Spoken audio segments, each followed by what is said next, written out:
Hello everyone, అందరికీ good morning అండి. రాధాకృష్ణ అందరూ బాగున్నారా? మేమైతే చాలా బాగున్నామండి.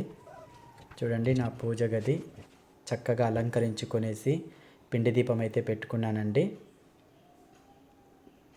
సింపుల్గా ఈ విధంగా అలంకరించుకున్నాను దేవుళ్ళని.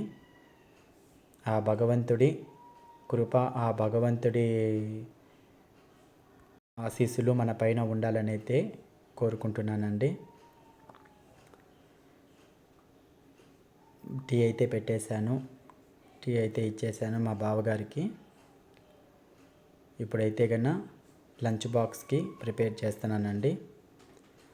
ఈరోజు లంచ్ బాక్స్కి వచ్చేసి పాలకూర పప్పు చేస్తున్నానండి. అది కందిపప్పుతో కాదు, పెసరపప్పు వేసాను.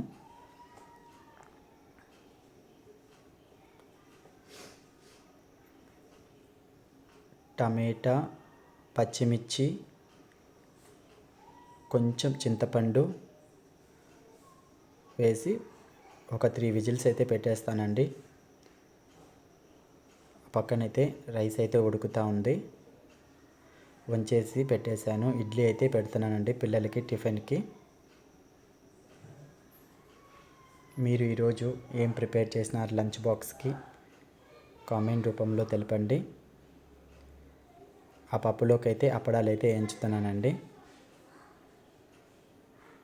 పూజ అయిపోయిందంటే మనసు ప్రశాంతంగా ఉంటుంది, చాలా ప్రశాంతంగా ఉంటుందండి ఆ డే మొత్తము. ఇక్కడ మా పాప అయితే అప్పడాలు నేను వేస్తూ ఉంటే తింటూ ఉన్నారు. పప్పు అయితే ఈ విధంగా ఉడికింది, దాన్ని రామేసి తర్వాత అయితే పెట్టేస్తానండి. ఈరోజు నా లంచ్ బాక్స్ అయితే ఇదండి, పిల్లలకి చేసింది. మీరేం చేశారో కామెంట్ రూపంలో తెలపండి. ఆకుకూరలు పిల్లలకి పెట్టడం వల్ల చాలా మంచిదండి.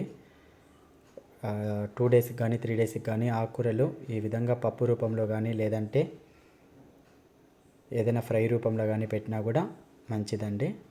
ఇడ్లీ అయితే పెట్టిచ్చేసినాను, క్యారీ సర్దేసినానండి. ఈ వీడియో ఎలా ఉందో కామెంట్ రూపంలో తెలపండి. ఈ వీడియో నచ్చినట్టయితే కనుక ప్లీజ్ లైక్ చేయండి, షేర్ చేయండి, సబ్స్క్రైబ్ చేసుకోండి, నా ఛానల్ని సపోర్ట్ చేయండి. మరొక వీడియోతో మళ్ళీ కలుస్తా ఫ్రెండ్స్. బాయ్.